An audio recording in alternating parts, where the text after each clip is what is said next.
Hello student, today I will start the new lesson in the economics, which is the globalization and the Indian economy. This is very important lesson, student.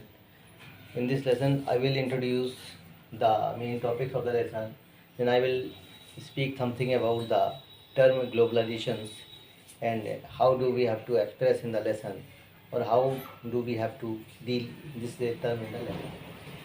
सबसे पहले आपको मैं बताना चाहूँगा यहाँ पर कि जो टर्म है यहाँ पर ग्लोबलाइजेशंस, इसके ऊपर पूरा लेसन डिपेंड करता है। ये किस प्रकार का लेसन है, देखिए। सबसे पहले ग्लोबलाइजेशंस, इसका मतलब सभी को पता है।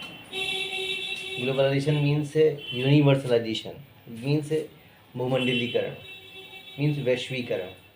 मतलब कोई ऐसी घटना, कोई ऐसी चीज़ जो पूरे विश्व में, ठीक है ना, अपना असर दिखाए, और या फिर एक ऐसी चीज़ या एक ऐसा खाना या ऐसी डिजीज़ या कोई एक ऐसी राजनीतिक घटना जो पूरे विश्व पे अपना असर छोड़े। जैसे कि अभी हाल में हम लोग 2 साल से एक बीमारी से जूझ रहे हैं, कोरोना वायरस जो है, उसने पूरे विश्व में अपना तहलका मचा रखा था, और उसने लगभग जितनी भी कंट्री थे 95% से ज़्यादा कंट्रीज़ में अपना असर छोड़ा हुआ था, ठीक है ना। और इसका असर फ़िलहाल आज भी है। और जो ये टर्म है ग्लोबलाइजेशंस, इसके हिसाब से जो एग्जाम्पल बैठता है किसका, कोरोना का, वो पूरी तरीके से फिट बैठता है, ठीक है ना। सबसे पहले आपको ये समझना होगा कि जो ग्लोबलाइजेशन है वो क्या है। ग्लोबलाइजेशन अगर इकोनॉमिक टर्म्स के हिसाब से देखें तो integration of the economy of the country, ठीक है ना, विद द होल वर्ल्ड, ठीक है ना।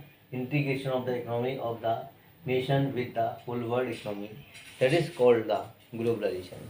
यदि हम इसको हिस्टोरिकल टर्म्स में देखें तो movement of the goods, services, labour, people across the whole world, that is called the term globalisation, ठीक है ना। और जो ये टर्म है, ये समय समय पर इसका मीनिंग अलग होता रहा है, क्योंकि ये जो घटना होती है ग्लोबलाइजेशन वाली, ये कोई नई नहीं है, ये बहुत लंबे समय से चली आ रही है, ठीक है ना। जैसे कि एंशिएंट टाइम में जब जो आदि मानव थे, जब वो फूड प्रोड्यूसर थे, ठीक है ना, उससे पहले वो क्या थे, फूड गैदरर थे। तो फूड गैदरर का मतलब जगह जगह जाके अपने खाने के लिए संघर्ष करना। फिर फूड प्रोड्यूसर हुए, यानी कि एक जगह पर उन्होंने रुकना स्टार्ट किया, ठीक है ना। लेकिन जब वो एक दूसरी संस्कृति से जुड़ने लगे या और भी लंबी दूरी तक जाने लगे अपने सोर्सेज को पता लगाने के लिए, तो उनको एक से दूसरी सिविलाइजेशन में जाने का मौका मिला। तो हम लोग बोल सकते हैं कि जो ये ग्लोबलाइजेशन है, ये बहुत नया फेनोमेना नहीं है, बल्कि बहुत लंबे समय से चले आने वाली ये घटना है, ठीक है ना। और इसको इंटेलेक्चुअल वर्ड में नहीं, बल्कि जो जितनी भी आपकी प्री हिस्ट्री, प्रो हिस्ट्री या हिस्ट्री, इन तीनों में ही हम लोग इसको डिस्कस कर सकते हैं आसानी से, ठीक है ना। जैसे कि आपको पता होगा कि पुराने समय में जो राजा महाराजा होते थे, दूसरे देशों में अपनी सेनाएं भेजते थे। पहले वो अपने मॉन्क भेजते थे, प्राइस भेजते थे यानी कि, और इसके बाद मॉन्क या प्राइस के बाद वो अपनी कुछ सेना भेजते थे। नेवल फोर्स उस समय पर मुख्य रूप से हुआ करती थी।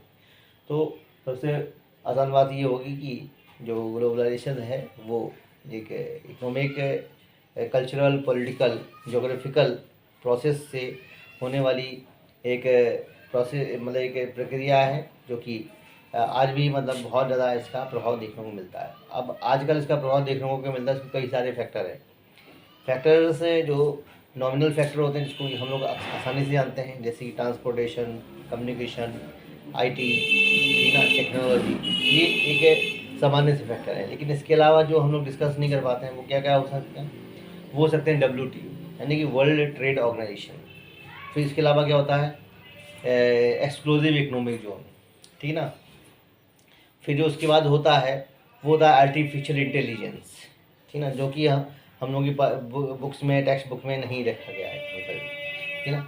इसके अलावा जो होता है लिबरलाइजेशन, ठीक है ना, जिसको कि आप लोग बहुत पहले से पढ़ते चले आ रहे हैं, बट इसका सही स्वरूप क्या होता है कि जब टैक्स बैरियर को पूरी तरीके से ख़त्म कर दिया जाए, और टैक्स बैरियर को ख़त्म करने के बाद जो एक व्यवस्था बनती है, जिसमें बाहर से आने वाली जो MNCs होती हैं, उनके स्वागत के लिए जो कंट्री होती हैं, जो कि ऑलरेडी बहुत सारे संघर्षों को फेस कर रही होती हैं, जैसे कि बहुत सी प्रॉब्लम को वो मतलब फेस कर रही होती हैं, जैसे कि अनएम्प्लॉयमेंट है, पावर्टी है, हंगर है, ठीक है ना, जॉब सिक्योरिटी, बहुत सारी ऐसी चीज़ें होती हैं जो जिसके लिए ये मतलब यहाँ पर विदेशों से आने वाली कंपनीज को इन्विटेशन दिया जाता है कि भाई आप आइए और हमारे यहाँ रोज़गार प्रोड्यूस करिए, क्योंकि कंट्री के पास इतनी क्षमता नहीं होती, पोटेंशियल नहीं होता कि वो रोज़गार पैदा कर पाएगा, ठीक है ना।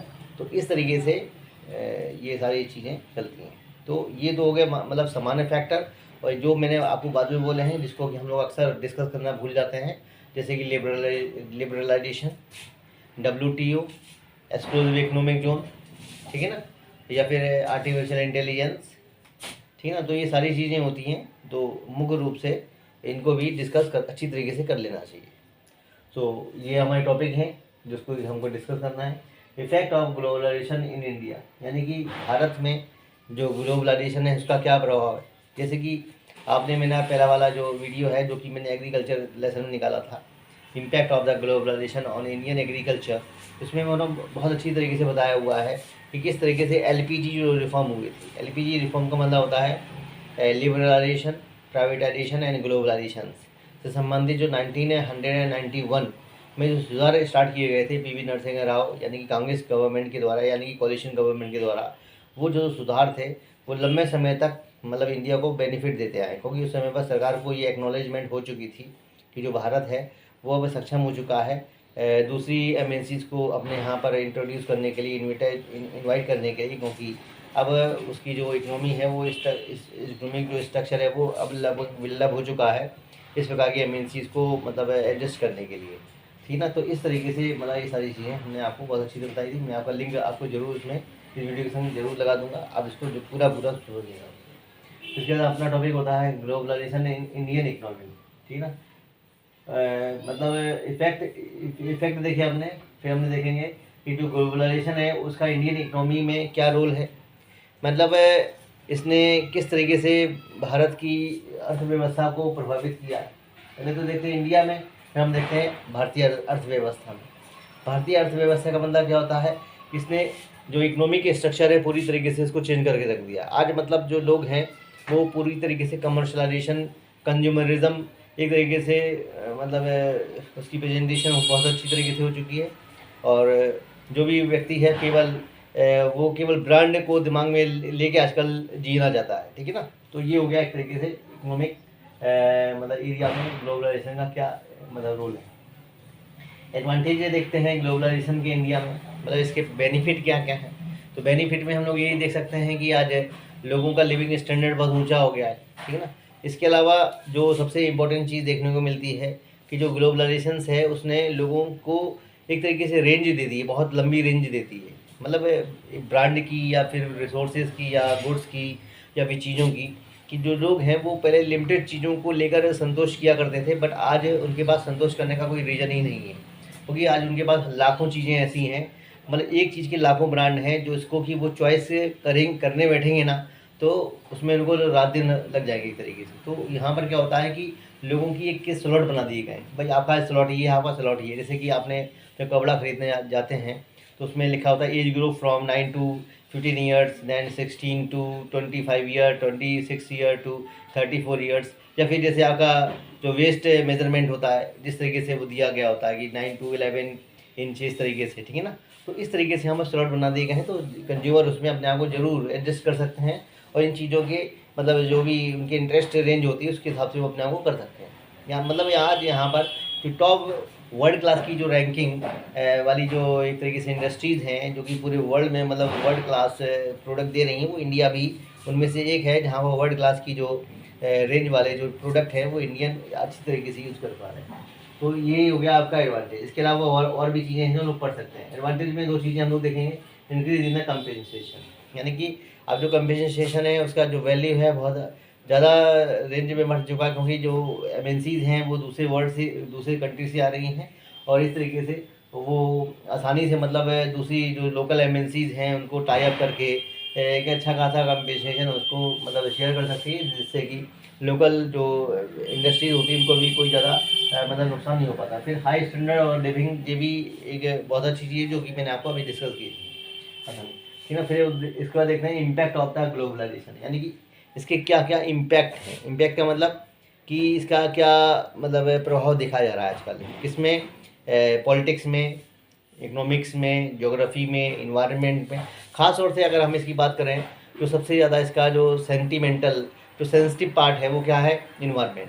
क्योंकि आज ग्लोबलाइजेशन ने एक तरीके से कंज्यूमरिज्म को, उपभोक्तावाद को पूरी तरीके से बढ़ा दिया है, जिसकी वजह से रिसोर्सेज का जो एक तरीके से डिसइंटीग्रेशन जो है, मैंने कि डिसइंटीग्रेट जो यूज़ है वो पूरी तरीके से चरम पे बढ़ चुका है। आज जो एमएनसी, जैसे कि एमएनसीज़ के रूप में हम लोग देख सकते हैं कि जो ब्रिटिश ईस्ट इंडिया कंपनी थी वो इंडिया में आई, वो किस तरीके से इन्होंने रिसोर्सेज को अपने कंट्रोल में लेकर किस तरीके से फॉरेस्ट का क्लासिफिकेशन करके, reserve forest, protected forest, unclass forest करके उन्होंने यहाँ के लोगों की एंट्री बंद करवाई। फिर जब एंट्री बंद हो गई तो उन्होंने किस तरीके से यहाँ पर कमर्शलाइजेशन किया, किसमें, प्लांटेशन में, फॉरेस्ट में, और किस तरीके से इन्होंने इसका बहुत चरम पे यूज़ किया, किसमें, वोटिंग में, ठीक ना, यानी कि शिपिंग में, फिर उसका रेलगाड़ी के जो स्लीपर होते हैं उसको बनाने में। तो ऐसे बहुत सारी चीज़ होती। फिर बड़े पैमाने पर उन्होंने जो एक एग्रीकल्चर होती थी, एग्रीकल्चर पहले इंडिविजुअल होती थी, लेकिन अब इन्होंने इसको कमर्शियल कर दिया पूरी तरीके से।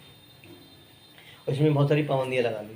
इसके बाद अपना लास्ट टॉपिक होता है डिबेट ऑन द ग्लोबलाइजेशन, यानी कि ये बेनिफिट में है कि नहीं है, यानी कि इस तरीके से हम लोग यहाँ पर इसके argument in favour, argument against में बात कर सकते हैं, ठीक है ना।